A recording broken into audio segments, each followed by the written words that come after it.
All right, folks, welcome back. And I'm here with another marketplace find. I'm really excited. So it's been a few weeks since I had found another guitar or banjo to buy to kind of fix up and work on. So what I do, not for a living, just for fun, is find instruments that neglected, not really used, not torn up too much, but are good instruments that aren't expensive.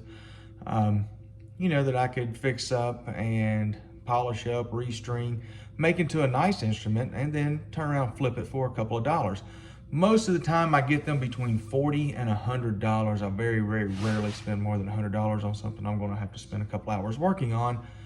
And on average, I sell them for about $150. So what do I look for? I look for instruments with a name that people recognize. I look for instruments that have a solid top, if possible. Most of the time they do, and that have good necks that feel pretty good when I play them. And basically finding instruments for people who want to learn how to play but don't have a lot of money to spend investing in it, or don't really want to spend a lot of money investing into something that they may or may not stick with. So what we have here is a guitar. Now, here's the thing with this guitar. I saw it on Facebook Marketplace at about 11 o'clock at night, just this past Monday. And for $40, it was listed for $40, case and everything. And you can see the case a little bit here, and you can see it looks very nice. The whole case looks like what you're looking at. I mean, it's that pristine. And I'm like, there's no way that this guitar is going to make it. So anyway, I sent the guy a message, and he messaged me right back and said that he would be around, in the morning. Gave me his number to text him. And so in the morning, I took a shot, and at about 7:30, I texted him and said, hey, I got to be at work at 8 o'clock. Is 10 minutes to 8 too early for you? And it's right around the corner from where I work. Just everything was kind of falling in line for it.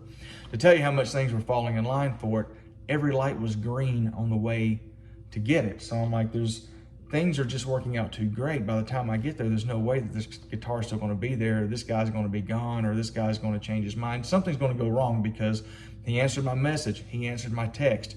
I didn't hit a single red light on the way on a road that's got like 5 or 6 red lights that usually you stop at every one of them. Perfect. Anyway, I roll up to the house. He comes out. I'm in a little bit of a hurry.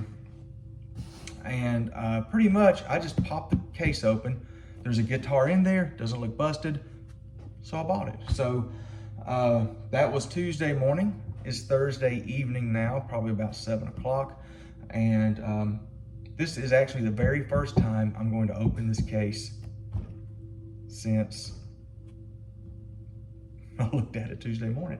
So can't wait to see what's in here. All right, let's give it a look. All right, here we go. Got another one on the back. There it is. All right. So, open it up, and the guitar is in there. The case is really nice. I'll show it to you. Got a little pick right there. That's kind of cool. I have a pick stuck in it. All right, here we go. And this is, all right, folks, this case, I'm telling you what, this case was worth the buy right here.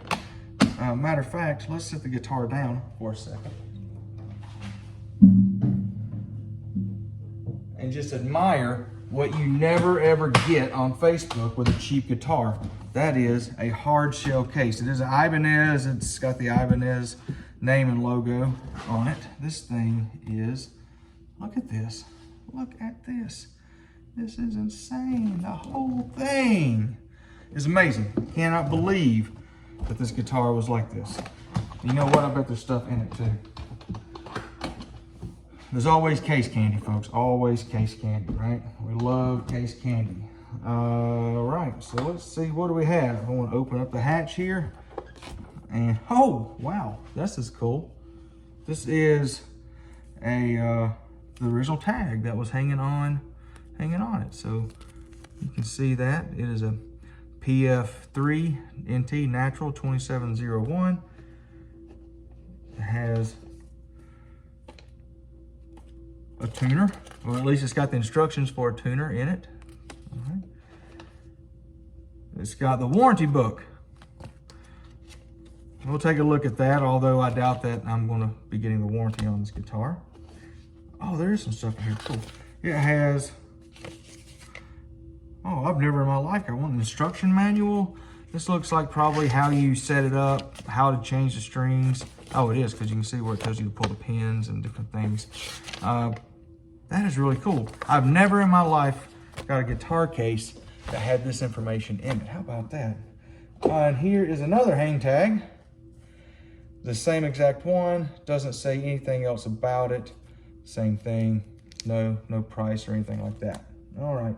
And here, I'll tell you, this is cool. All right. I knew this was going to be in here because we saw this. Now, it's probably been a while since you saw a tuner like this, right? How about that? That's crazy. Because now, you know, we just get a snark clip on or something similar.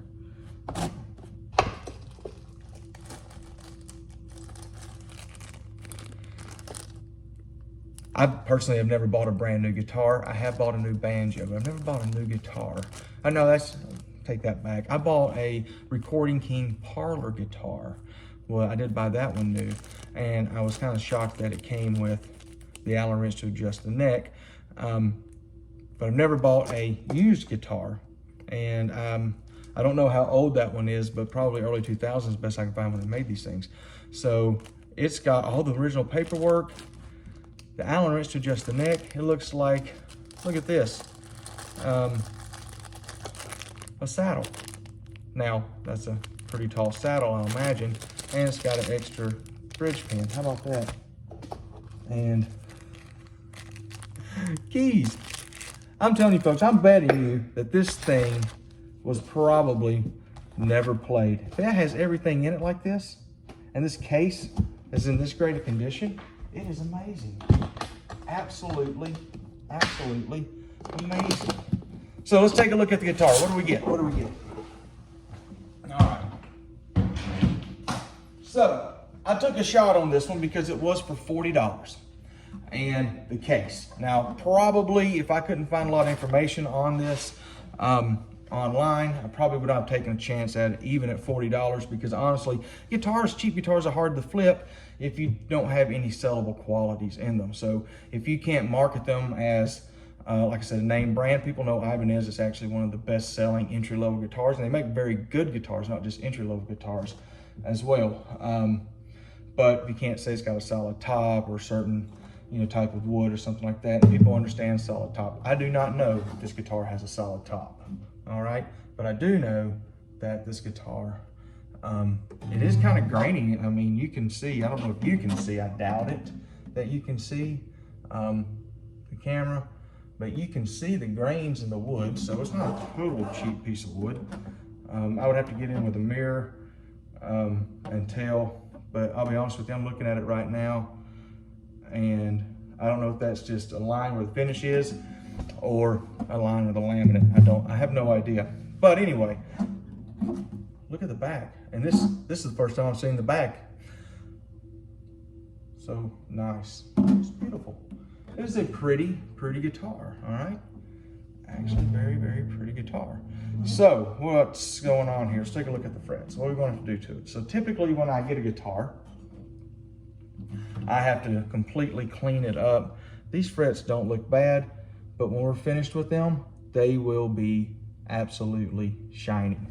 And I tell people I compare frets on a guitar or a banjo or any stringed instrument really to shining your shoes. All right, it's got the tuners, are closed tuners, Grover style, not Grover tuners. But the finish on the headstock, it's immaculate. The neck, I'm really stoked. I'm really excited. So it's almost in tune. Look at that.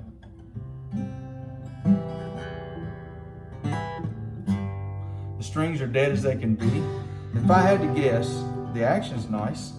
If I had to guess, these were the original strings. That's got some sustain to it. The original strings that were put on this guitar in the factory. So can you see the action? It's kind of hard to, people put pictures on this, but you can see it. It looks a little high on the camera, but in all honesty, it's not that high at all.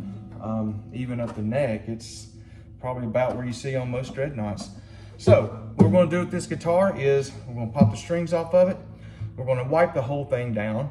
We're going to go ahead and oil the fretboard really, really well. Actually, before we do that, we're going to take some steel wool and we're going to polish these frets, and they will be just glowing. This is going to be a nice guitar.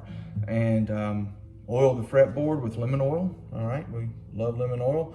I think I said in my last video, I mean, I go through a lot of guitars. I change strings a lot. Matter of fact, this is the 12th guitar in the last 12 months that I've found and cleaned up and sold. Some of them have been a mess, by the way, and a couple of banjos. So, and this is all that I've used of this stuff, and that doesn't include our own instruments, and I change strings on those about twice a year.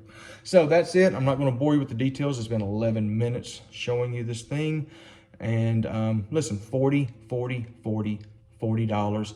This, a beautiful hard shell case, and a $4 set of strings. These are nice strings, by the way. I put elixirs on my personal guitar, but I took a shot on these because it was a 3-pack for like 15 bucks. And so I guess $5. They are smooth. I mean, they feel great on the fingers. They're not rough. I don't know how long they'll last, but I'm liking them. I'm not an endorsement. Don't even use D'Addario strings much, except for my banjo. So this guitar was probably never left that case. So anyways, we'll break it up, clean it up, break the strings off, clean it up, and see what it sounds like. We'll see you in a little bit. All right, so I'm back. Obviously, we're not in my garage / workshop with my little corner table where I can work on banjos and guitars and stuff like that. You know, setting them up. Nothing too hard, nothing too technical. I'm not going to like pop the top off and put new bracing on or anything like that. But you know, I enjoy tinkering around with them a little bit.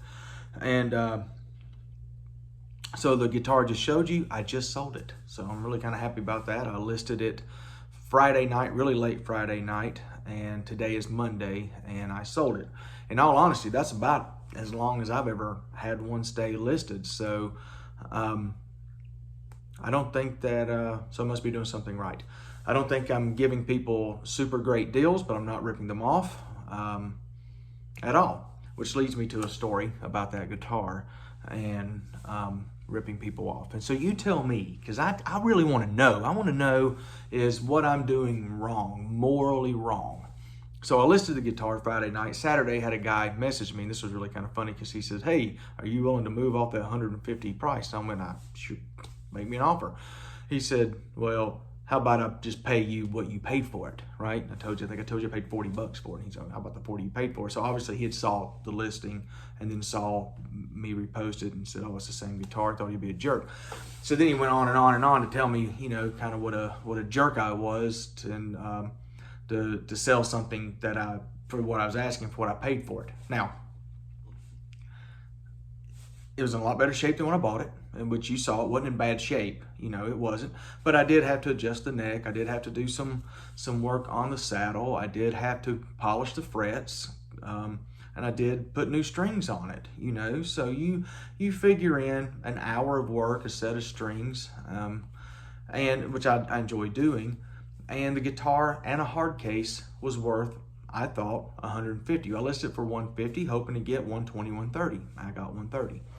And which I thought was a very fair price for an entry-level guitar with a hard shell case. And the guy that I bought it from couldn't be happier. And he saw it listed and called a friend of his who's a guitar player and knows what he's talking about to say, "Hey, is this a good deal?" His friend said, "Yeah, it's a good deal. It's a good entry-level guitar for your 15-year-old. Go grab it." So he did. Super nice guy. And but anyway, so this guy just thought it was morally wrong to do that. And so I messaged him back. Usually I just kind of like, no, just ignore the stupid. Don't argue with the dumb people who, you know, the trolls or whatever.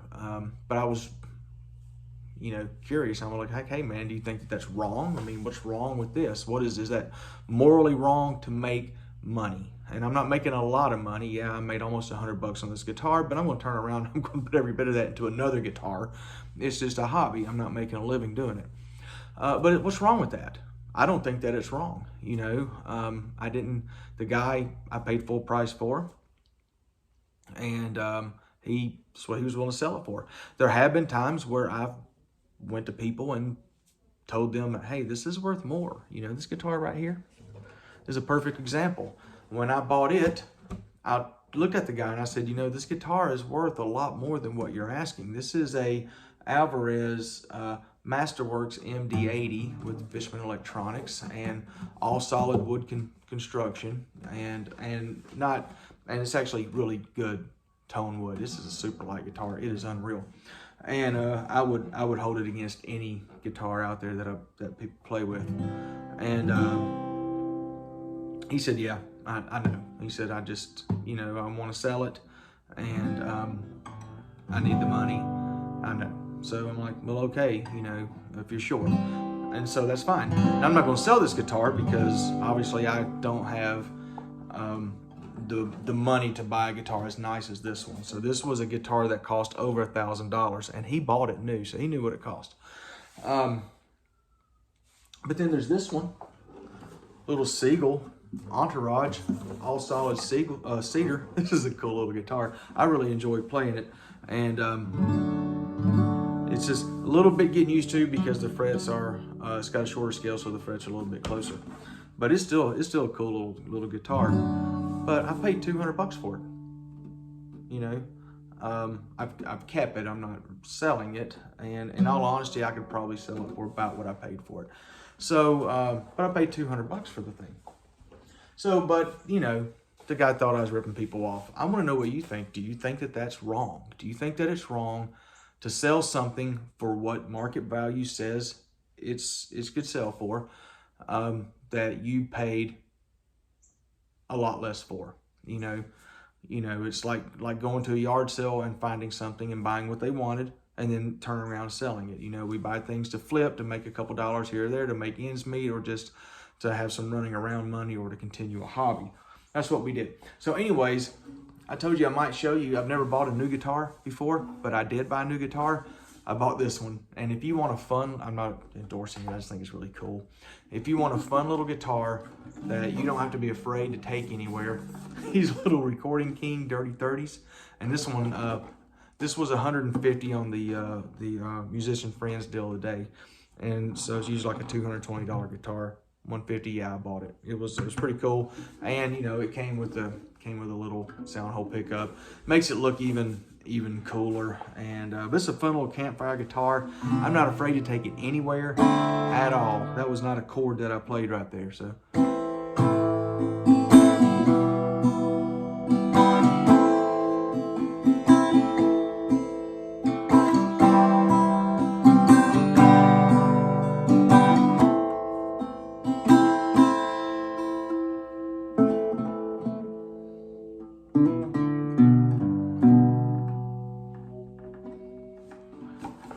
it's also a fun little slide guitar. It makes it really cool to do that with. So, you know, that's the new one. I just showed you the expensive one because, hey, I think this guy's a total jerk. Yeah, I offered got more money. But really, what do you think? I want to know. Hey, if you watch the whole, oh my gosh, 16, 17 minutes of this, if you do, you need to get a life. I want to know, is it wrong to do that? What do you think? And, hey, find a cool hobby. It's an easy one. It's fun. You get to tinker around with stuff, make a couple dollars. But there's a real happy 15-year-old girl that's got a great entry-level guitar, and she's going to learn to play it. And in 6 months, her grandpa, her dad, whoever he was, I think it was her grandpa. Here's my buddy. Here's my buddy. There he is. There. That's my music partner right there. Somebody's let him in the room. All right. Yeah. Say hello. You're on camera, bud. All right. Get out of here. He's going to have to buy her a new one because I can tell you, and any musician will tell you, after about 6 months, if you stick with it, you're ready for an upgrade. All right, y'all have fun. All right, happy picking.